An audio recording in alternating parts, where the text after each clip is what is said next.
As always, excited about this next guest who joins us from his home studio here in El Paso, Texas, and is a man that is a man of many things. You know, it's baseball, it's pop culture, it's wrestling, it's music, movies. And oh, by the way, he's also developed a nice radio career for himself. He's Cody Decker. We got a lot to cover with Cody on the show today. Welcome back. Good to see you. And happy that now we've started, we're in February already. And you spent probably 3/4 of the month of January in El Paso, didn't you? 3/4. I was here all January. I missed 5 days. I was only in LA for 5 days because I wanted to spend New Year's with my wife. That's all. Very nice. So you spent about 85% of the month in El Paso. So let's just say it. You're in El Paso, and you really are. Yes. Yes. I'm actually getting my Texas ID in 2 weeks. I'm actually going to be an official 100% El Pasoan. How does that work? You're in California. How do you get a Texas ID? What do you need to meet those requirements? An address, paying your bills, and living here. I do all three. That was it. You checked all the boxes. Congratulations. Thank you. That's good. And it looks like right now you're starting the new year off right. We got a lot to cover on the show today. You're doing a lot of radio hits all over the country. Today you were in Chicago earlier. You've been in New York. So even though Swings and Misses is taking a break right now, you're still doing a lot of different radio appearances all over the country. Yeah, I've had a lot of fun over on the Fan in New York. I've been a frequent guest on Carton and Roberts' show. Mm-hmm. Very fun. I've known Carton a little bit over the last few years, and we've kind of gotten a little closer recently. It was always kind of a goal at one point, always to be on the Fan. Like the Fan in New York is like on like the royalty when it comes to it's on the Mount Rushmore when it comes to sports radio to me. And I thought it was really cool getting an opportunity to be going on there and becoming a regular over there. I'm a big fan of everything Chicago. Chicago is one of my favorite cities in the world. I love going on The Score. I've had a lot of fun hosting several shows on there. I've been doing a lot of work with Danny Parkins on that network. It's been great. I really... To me, radio is probably my favorite medium, and that's not something you hear a lot of these days. And the reason why I love radio so much, because to me, it's the last honest medium. It's live radio, there is no hiding. You're right there. You have to be entertaining. There can be no dead air. You got to just be there and be present and have your audience there with you. And I just love that about radio. I think it's the most inviting medium, and I can't get enough of it. I think it also teaches you how to be a better storyteller because you have to paint broad strokes. You have to give every little detail for the audience to be fully along for the ride. I agree with that. Now, did you do a lot of radio when you were at UCLA going to school? Yes, I did, because I grew up in Los Angeles during, in my opinion, the greatest generation of radio. In Los Angeles, the morning shows were Howard Stern, Mark and Brian, Hall of Famers, Big Boy, Hall of Famer, Kevin and Bean, Hall of Famer. You just turn your dial and it's another radio legend, either a group or a person. And I was very spoiled growing up in that. I was particularly a very big Mark and Brian fan. When I was in high school, I used to call into Mark and Brian all the time, to the point where they knew who I was. I became a friend, and they ended up hiring me as an intern while I was at UCLA. I was on the show like once every week back then. And then when I got drafted, they made a big deal about it. When I was drafted by the San Diego Padres, They took me out to a huge event, and I was all over this event on stage with it. It was just so cool. I just fell in love with radio at a very young age. And and eventually I ended up working for Mark Thompson on 100.3 The Sound in Los Angeles, which was a great radio station that no longer exists, unfortunately, but it was a really cool rock station. So I was a part of that morning show, and that was when I was still with the Padres, believe it or not. And so I've always been around radio, and I just always felt comfortable with a microphone in front of my face. And I find it fun.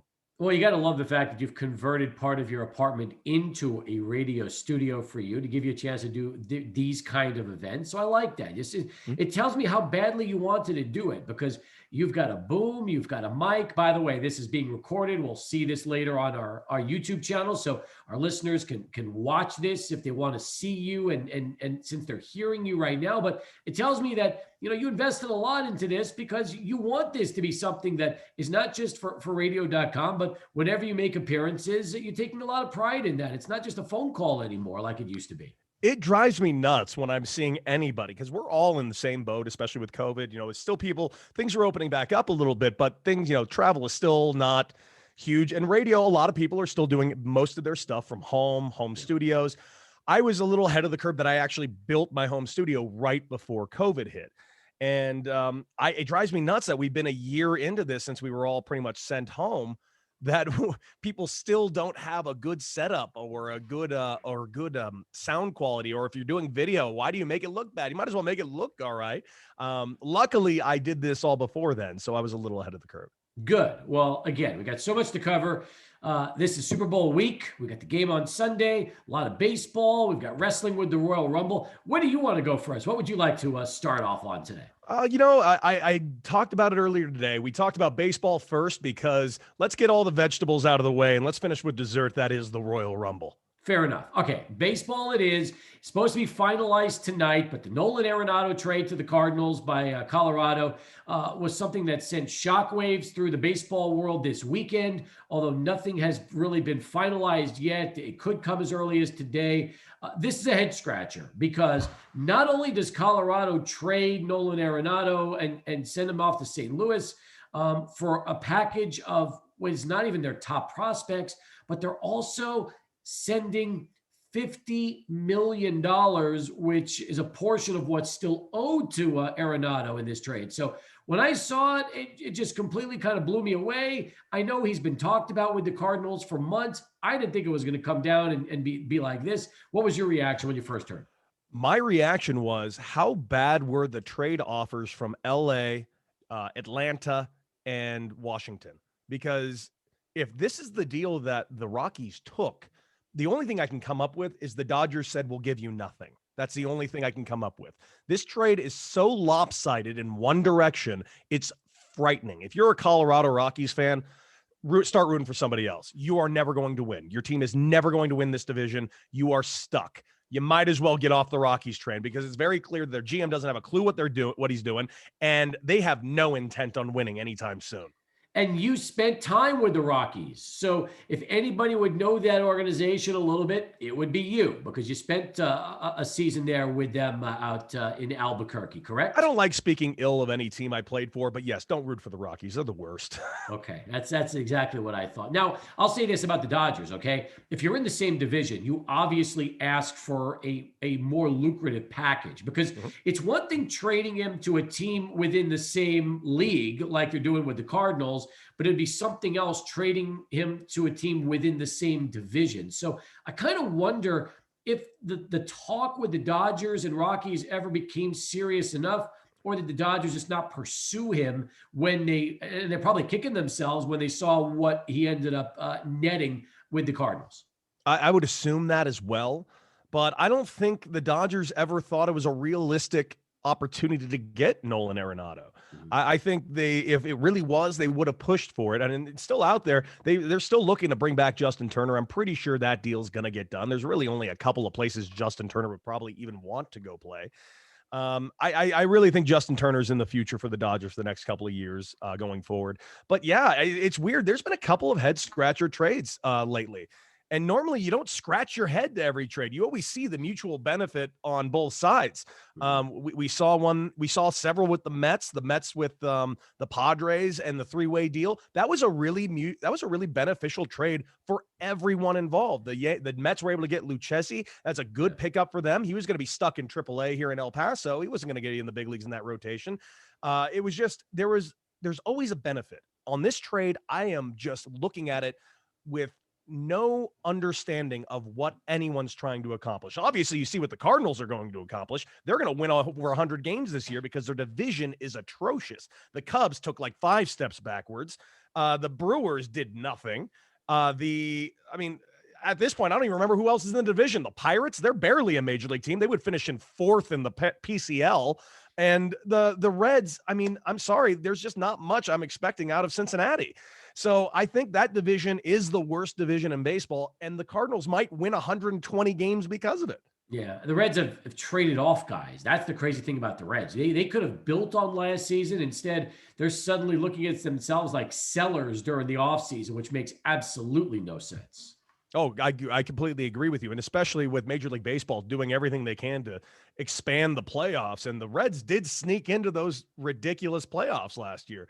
It's a weird situation in Cincinnati. It's like there's a couple of fandoms that I just feel horrible for because they were really on the cusp of doing something. The Rockies on paper with Nolan Arenado should not be bad. They should win. They honestly should make the playoffs. The downside is they're in the same division as the Dodgers, the Padres, and the Diamondbacks. Both three of those teams are very, very good, one of which is the best team in baseball, the other which is probably the second best team in baseball. And the Diamondbacks are honestly in the top 10 in baseball. And as for the Giants, you never know. The Giants always seem to figure out a way to win. That's just what the Giants keep doing. Yeah. The Rockies are going to be in the cellar in the National League West for the next decade. Everyone jump off that bandwagon quickly. Plus, you don't want to wear purple. It doesn't look good on a baseball field. Nolan Arenado, will he be as good away from Coors as he's been in Coors the last 6-7 years of his career? I think he will. If you look at his numbers, you actually see, and there's actually something very interesting coming out soon that I want to talk about too much because it's somebody else's story, but there is a big story coming out about the baseballs in Major League Baseball and who had the most dead balls played in last season, and happened to be in Colorado. Now, I think he's going to do great over there in St. Louis. Look at that lineup. Look who he's got on that team with him. He's got Paul Goldschmidt to back him up. I think you're going to look at a real, now hear me out when I say this. Do not start jumping to conclusions like, oh, come on, you're calling them Mickey Mantle and Roger Maris. No, I'm saying there's going to be a Mickey Mantle and Roger Maris effect for Nolan Arenado. You know how many times Mickey Mantle was walked in 1961 intentionally? How many?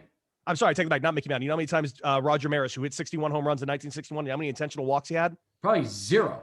Zero, because who's going to walk anyone to get to Mickey Mantle? Exactly. No one's going to walk Nolan Arenado to get to Paul Goldschmidt ever. They're both two of the best right-handed power guys in baseball. Nolan Arenado is the best defensive third baseman in the game. The Cardinals got a steal here, and I can't believe I'm saying they got a steal that they're going to pay $170 million to a player, but I'm sorry, if the Colorado Rockies are paying $50 million of it, it's a steal. This is a steal of a lifetime. Cody Decker with us here on Sports Talk. Question on the app from Pinky. He just chimed in on our 600 ESPN El Paso app. Wants to know, has Cody been approached about a baseball coaching job, and would he take it? I have, and I've turned them down all to this point. Okay. I've been offered mostly minor league coaching jobs. I've been offered a AA manager job. I've been offered 3 high A manager jobs and 2 separate rookie league jobs, but none of them really caught my eye at the time. Most of those came while I was playing, and I wasn't ready to hang them up yet. And I wasn't really keen on ending my professional baseball career to then start my minor league career all over again. That's something that I felt like, now this might be arrogance talking, but whenever somebody says, oh, you got to pay your dues. No, I just paid my dues for 11 years. I'm good. Cody Decker joining us right now. You follow Decker on Twitter at Decker6, the number 6 on Twitter. And congratulations, a new deadlift record for you. That's big news, breaking news. And I love that. Augustine even brought that up. So thank you, Augustine, for mentioning that on Twitter. And obviously, Cody, that's big news for you, right? I broke my own record by 5 pounds. I wouldn't say it was too much of an accomplishment, but yeah, it was definitely heavy. 545 pounds is never light. So no. Since I don't compete on the field anymore, I got to compete with something. So I've been competing with everybody when it comes to weightlifting and making new challenges for myself. So it's actually been fun. Are you in better weightlifting shape now than during your playing days? Weightlifting shape? Yes. Baseball playing shape? I don't know. I've always been in pretty good shape when I played, and I was always very, very strong. I don't know. I'd have to see me on a field for a couple of weeks right now to know for sure just exactly where I'm at. I had some live at bats last week for the hell of it over at the base, and it was great. I went 2 for 3 with a single and a double and a line out. So I actually felt pretty good.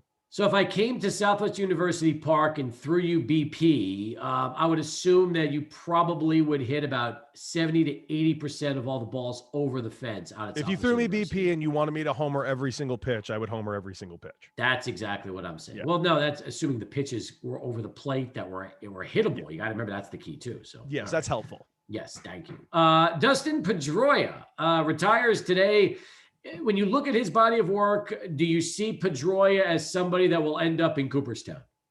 This is a weird thing. I've always been one of the people that just simply does not care about the Hall of Fame. It's a tourist trap, and we care ultimately way too much who goes into a museum that none of us are going to anytime soon.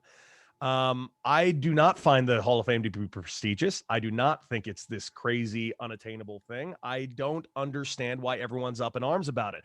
I thought of a very easy fix to everyone's thing when it comes to the concept of performance enhancing drugs and the Hall of Fame, because there are already Hall of Famers who took performance enhancing drugs in the Hall of Fame. And those of you who think in the 60s, oh no, they didn't. If you think greenies are not a performance enhancing drug, you are an insane person. Those things they're basically speed. They are 100% a performance enhancing drug. All through the 80s, the amount of drugs that people took then, they were definitely performance enhancing drugs. And there are a lot of Hall of Famers that took them. As for when it comes to actual steroids in the steroid era, basically my thought process is if you did not get caught with steroids after it became an official rule in Major League Baseball, which was right around 2003, 2004, then you're off the hook for the previous 10 years, because I'm not going to fault Barry Bonds or Mark McGwire doing what they were all doing. All of them. They all did it. Anyone, and I know this is not a popular thing to say, but if at that time you didn't do it, you were kind of foolish, because there wasn't any rules. Two, everyone else is getting enormous. And if you didn't do it, you weren't going to keep your job. Yep. Back to my question. I know you don't consider the Hall of Fame. Now, I've been to the Hall of Fame twice, right? Once when I was a little kid, came back and went, I think in 2002, I went back to the Hall of Fame. And I do, first off, if you've never taken the trip up to Cooperstown, it's a beautiful drive up. You got the lake right there. And it's, and I always tell baseball fans, hey, go at least once, see it, because the memorabilia, what they have there, especially going back in time and seeing the stuff that Babe Ruth wore, is, if you're a real baseball fan, is pretty cool. Now, as far as who goes in, I get it. It's more of the Hall of Very Good than it is the Immortals, like people say. But maybe that being said, that there's a better case now for a Dustin Pedroia than there would have been, let's say, 20, 30 years ago. I don't see Dustin Pedroia being a first ballot or even a third or fourth ballot, but maybe down the road he'll get in. But his body of work was incredible. He was an MVP. He had an incredible career. But when you think Hall of Fame, you often think dominance. And there's a lot of names that are thrown around that never scream dominance. For instance, I think Jeff Kent is one of the best second basemen who ever lived. Offensively, there is a lot to merit that he is arguably the best offensive second baseman who ever lived. Jeff Kent's not a Hall of Famer. Come on. You know that. I know that. You put Jeff Kent in there. Yeah, great. It's a cool mustache that you're putting in the Hall of Fame. But at the end of the day, is he a Hall of Famer? What makes a Hall of Famer at this point? Like you said, the Hall of Very Good is a very accurate description at this point. Do I think he'll be a Hall of Famer based on how many people like him? Probably. And I even looked at next year's ballot. It's a lot of names that were good ball players, but the names that stand out are A-Rod and Big Papi. A-Rod is not getting into the Hall of Fame. It's not happening. Don't even start the conversation. It ain't happening. Papi, however, even though he had his steroid past, everyone likes Big Papi, and that's not, you can't ignore the fact that everyone likes him. And if they like you enough, you might get the votes. Yeah, ask Curt Schilling about that, especially with what just happened. Well, for the record, I also I'm honestly not even on the fact that he's a Hall of Famer without his troubled history. Not to mention, I've met Curt Schilling twice. He's the worst human being I've ever met in my life. And I went to school with Stephen Miller. I've heard that from a lot of people that were around Curt Schilling, and they were like, that's never really been in question about that. Although New Mexico State Director of Athletics, Mario Mocha, grew up around Schilling, and he's a Schilling fan because they've known each other since they were kids, so he always comes to his defense. But I've heard the opposite I've heard your story more than I have his version of the story. Let's put it that way. Never met a worse person. Okay. All right. Now, is there any halls of fame you would actually enjoy going to? Is there any of them out there, period, that you would say, this is something I want to see? Yes, the Southern California Jewish Sports Hall of Fame, but that's only because I'm in it.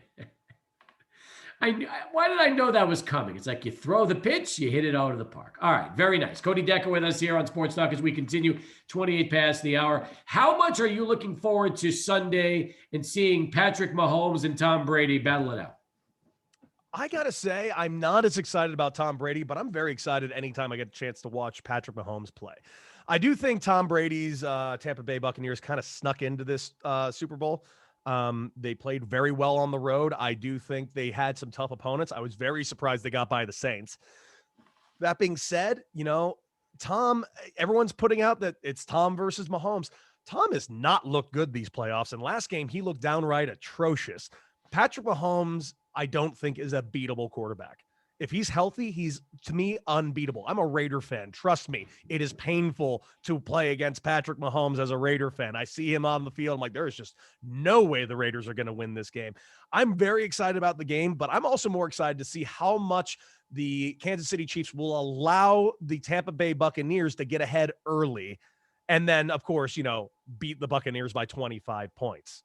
Well, look what happened last year, all right? It was a very pedestrian 3 quarters for Patrick Mahomes, and then all of a sudden, he comes out and just destroys the 49ers in the fourth quarter, where it looked like it was just 2 different individuals. And that's why, even if you have him down and contained for a little while, he can beat you in 10 minutes and rack up 3 to 4 touchdowns. It's unbelievable. I've never seen...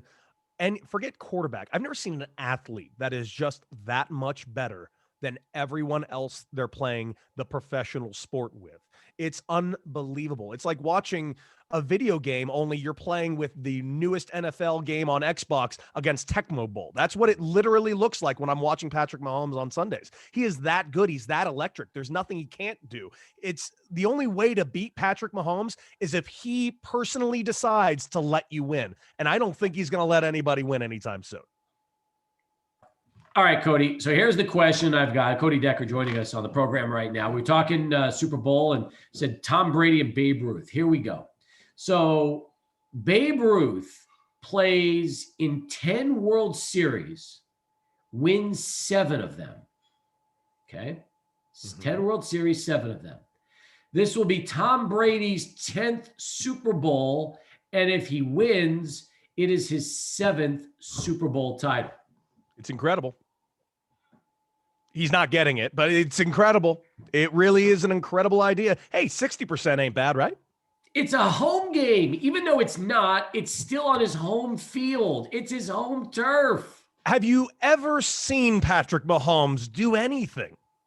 But win? No, I haven't. He can throw underhanded. He can throw with his left hand. He can throw probably with his toes if he wanted to. That's very true. But I'll say this. There's one thing Patrick Mahomes in this game has to be careful, and that's one good hit and a possible concussion. And that's the one thing you got to be a little bit worried about if you're a Chiefs fan heading into this game, because you put Chad Henne in, then it's anybody's ball game.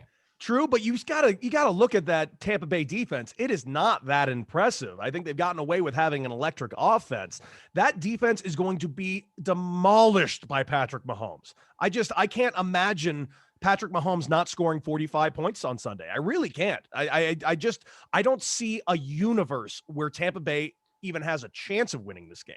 Do you see any team that's going to be on that level with Mahomes in Kansas City in the immediate future? Or do you think we are watching another dynasty start right in front of our eyes? I do think we are watching another dynasty beginning right in front of our eyes. I think they are going to be in or winning a Super Bowl for the next 5-6 years straight. I don't think we're going to see anyone else in the AFC in that Super Bowl for the next couple of years. I just don't. They're that good. It's tough to watch. Again, I'm a Raider fan. It's tough on Sundays when I see that logo on the other side of the field. I'm like, oh man, there is no way the Raiders have a chance in hell in this game.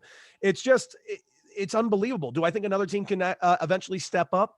Maybe. But as of right now, looking at this season, what team dominated? We saw Pittsburgh, and they got exposed late really quickly too. I mean, what team goes 11-0 and then doesn't win a game for the next 5 weeks? That's tough. That is tough. I agree with you. All right. Before I get to the Royal Rumble, this question came in on Twitter from YYS. He prefaces this by saying, not asking in a manner to diss anyone here, But Cody mentioned that he was on the Fan with Craig Carton. Out of curiosity, who's more obnoxious, the anti-hero or Carton? Well, I don't know. I'm just listening to that question. It sounds like the dumbest question I've ever heard in my life. So I'll say he's trying not to dish you, but he's asking about obnoxiousness. So are you more obnoxious or is Carton more obnoxious? Probably Carton, but the guy is listening. So clearly I'm not that obnoxious. Sometimes obnoxious people don't necessarily equate to not listening. As long as you get a chance to enjoy, there's a lot of obnoxious people in the world that I've been listening to over the years, still do. So don't worry about it. Don't take that as a diss. It was, I guess, maybe he didn't use the right word. Maybe I'm just saying, if you start off, hey, listen, and you say any insult to somebody and you finish with, oh, well, no offense. Oh, I was offended there for a second, but then you said no offense. So we're cool. You're in the radio business. You know this. People are this is social media at its finest. People are gonna take you down. They're gonna try to spit you out. And what's that guy's name? Coming back up. What's that guy's name? YYS. That's not even a real name. I don't sweat that guy. Okay. All right. Fair enough. Now, let's go to Royal Rumble and let's go to the WWE last night. I thought this was one of the better shows I've seen in a long time. I like the ending with Edge winning the men's Rumble. I thought the women's with Bianca Belair was interesting. And everybody was talking about Roman Reigns and his match against Kevin Owens and what they did or just destroyed each other over the course of about 30 plus minutes. That last night, Royal Rumble. And I have not watched a wrestling pay-per-view in about 8 months. Okay. I have not been interested in wrestling. It hasn't been that fun for me. I felt like WWE made a lot of mistakes about a year ago, and I just kind of fell out of it. Last night's Royal Rumble was the single best pay-per-view I've watched in about 5 years. From start to finish, everything was great. I thought the opening match for the world title between Goldberg and Drew McIntyre was exactly what it needed to be. It didn't need to be anything more than that. Quick, to the point, hard-hitting. We didn't get another Goldberg run. Thank you. And let's move forward with whatever they're going to do with Drew McIntyre for WrestleMania. Then you got to the Women's Royal Rumble, and part of me thought, well, this isn't going to be topped. This is an amazing Royal Rumble. I saw Bianca Belair come in number 3. Bianca Belair might be the most athletic human being on planet Earth.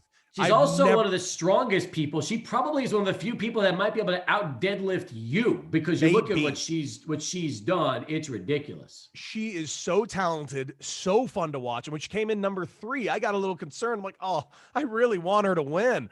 And then later you saw Rhea Ripley come out. I'm like, I really want Rhea Ripley to win too. These are my 2 favorite female wrestlers on the planet. I'm glad they finished it the way they did. They had a great segment on the ring apron where they're both in danger of being tossed out, and they looked at each other in a slow burn of them getting back to the middle of the ring.